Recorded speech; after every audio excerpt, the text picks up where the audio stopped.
Pitong dahilan kung bakit hirap ka sa pera. Una is mali ang mindset sa pera.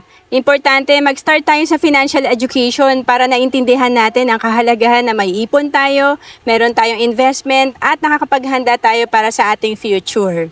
Pangalawa, wala kang other source of income. Ito yung kontento ka na sa maliit na kita. Importante kasi kung wala tayong naiipon dahil maliit ang ating kinikita, dapat magkaroon tayo ng other source of income or backup career. And pangatlo, gumagastos ka para magmukhang mayaman.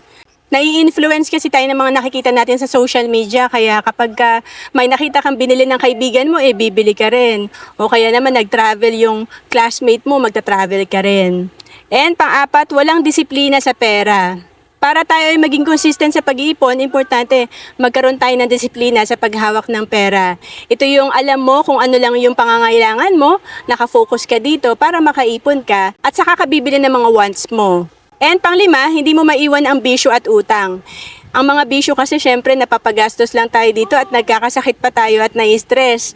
Nasisira pa yung relationship natin. And syempre, pag may utang tayo, nai-stress din tayo. And pang-anim, laging umaasa sa iba. Ito yung alam mo na may tutulong naman sa'yo at ginawa mong emergency fund ang family member mo. Kaya importante meron talaga tayong ipon. At pang-pito, toxic environment. Kapag ang mga kasama natin mahilig umutang, mapapagaya tayo sa kanila.